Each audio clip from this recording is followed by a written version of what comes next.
Hello बच्चों, let's read this question. The question says which is correct with respect to contraceptives. तो इस question में हमें बताना है कि कौन सा स्टेटमेंट करेक्ट है रिगार्डिंग कॉन्ट्रासेप्टिव्स। तो यहाँ पे फर्स्ट गिवन है IUDs are used in sterilization method. Second given है hormone releasing IUDs make the uterus unsuitable for coitus. Third given है emergency IUDs are effectively used within 24 days of coitus. Fourth given है multiload 375 जो है increase करता है phagocytosis of sperms and suppress करता है sperm की motility को। तो यहाँ पे अगर हम की कॉन्सेप्ट की बात करें तो जो की कॉन्सेप्ट इस क्वेश्चन में यूज किया गया है that is IUDs. IUDs is a contraceptive method which IUD stands for intra uterine devices. IUDs के बारे में अगर हम फर्दर डिस्कस करें तो जो आईयूडीज होते हैं, ये जो डिवाइसेस होते हैं, ये बने होते हैं किससे? प्लास्टिक और मेटल से बने होते हैं या फिर दोनों के कॉम्बिनेशन से बने होते हैं। या प्लास्टिक से या तो मेटल से या फिर इन दोनों के कॉम्बिनेशन से। एंड इनको क्या किया जाता है? इंसर्ट किया जाता है इनटू यूट्रस। यूट्रस में इंसर्ट किया जाता है to prevent the conception. Conception को प्रिवेंट करने के लिए यूट्रस में इंसर्ट किया जाता है। जो आईयूडीज होते हैं इनको और क्या बोला जाता है? इनको बोला जाता है लूप्स बोला जाता है, स्पाइरल्स बोला जाता है। These are loops, spirals, rings, bows, shields, rings, bows, shields etcetera. तो अब जो है हम वन बाय वन सारे स्टेटमेंट्स चेक कर लेते हैं। यहाँ पे फर्स्ट की मैंने कि जो आईयूडीज होती हैं ये यूज किया जाता है, इनको यूज किया जाता है इन स्टेरिलाइजेशन मेथड। तो ये स्टेटमेंट यहाँ पे फॉल्स है विथ रिस्पेक्ट टू कॉन्ट्रासेप्टिव्स और आईयूडीज पर्टिकुलरली, क्योंकि जो स्टेरिलाइजेशन मेथड होता है, स्टेरिलाइजेशन मेथड, ये क्या होता है? बेसिकली ये सर्जिकल मेथड होता है। It is the surgical method होता है। एंड इसे क्या बोला जाता है? इसको और क्या बोला जाता है? टर्मिनल मेथड होता है प्रेगनेंसी फैमिली प्लानिंग के लिए। It's the terminal method for family planning. ये फैमिली प्लानिंग के लिए टर्मिनल मेथड होता है, फैमिली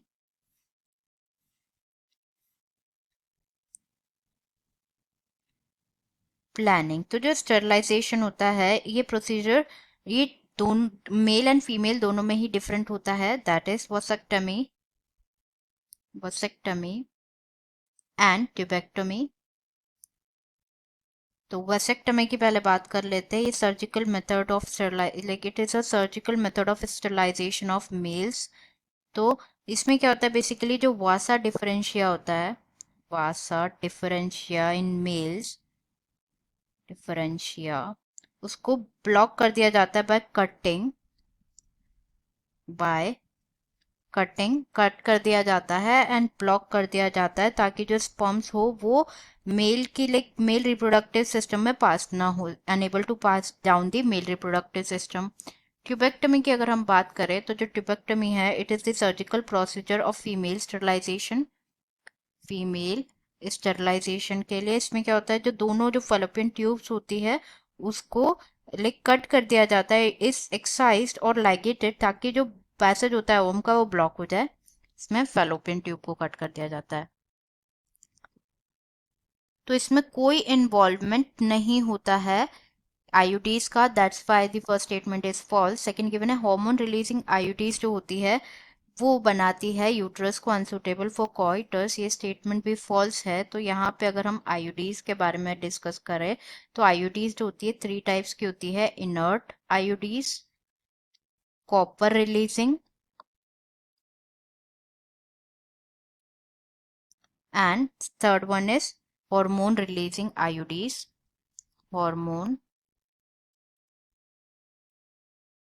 तो हार्मोन रिलीजिंग जो आईयूडीज होती है ये इसके अगर मेनली हम बात करें फॉर दिस स्टेटमेंट, ये क्या बनाती है? जो यूट्रस होता है उसको यूट्रस को अनसुटेबल बनाती है फॉर इम्प्लांटेशन, क्योंकि जो इम्प्लांटेशन होता है, इम्प्लांटेशन किसका होता है, ब्लास्टोसिस का जो इम्प्लांटेशन होता है takes place in the uterus, and ये यूट्रस को इम्प्लांटेशन अनसुटेबल बनाती है and cervix hostile to the sperms, cervix hostile to the sperms।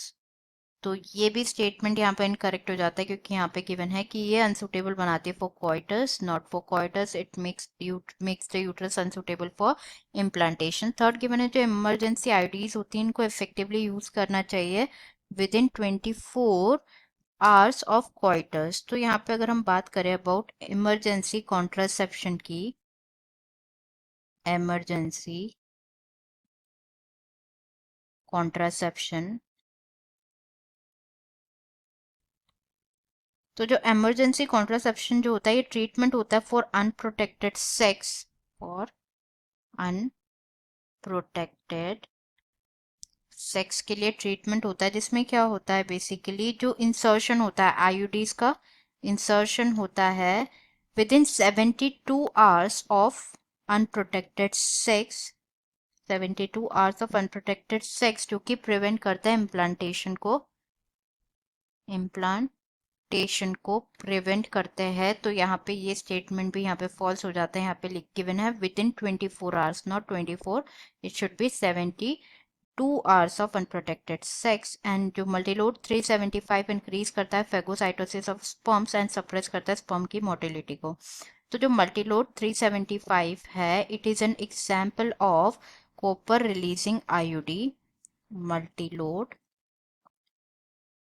375 is an example of copper releasing IUDs. तो जो कॉपर रिलीजिंग आयोडीज होती है क्या करते हैं बेसिकली, इंक्रीज करते हैं फेगोसाइटिस ऑफ स्पर्म, इंक्रीज करते हैं phagocytosis, phagocytosis of sperms with in the uterus. And जो कॉपर आयंस होते हैं ये क्या करते हैं, रिलीज होते हैं, जो कि स्पर्म की मोटिलिटी को सप्रेस करते हैं। जो कॉपर आयंस रिलीज होते हैं ये सप्रेस करते हैं स्पर्म की मोटिलिटी को। तो यहाँ पे स्टेटमेंट में यही गिवन है कि जो मल्टीलोड 375 है इंक्रीज करेगी phagocytosis of sperm and suppress करेगी स्पर्म मोटिलिटी को, जो कि बिल्कुल करेक्ट है। करेक्ट आंसर हो जाएगा यहाँ पे fourth, that is answer is fourth, that is Multiload 375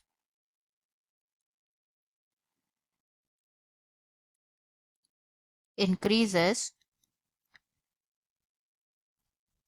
phagocytosis of sperms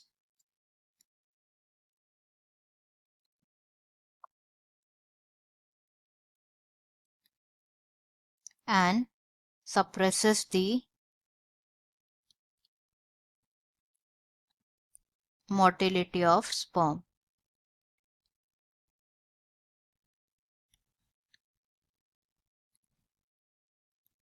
motility of sperm.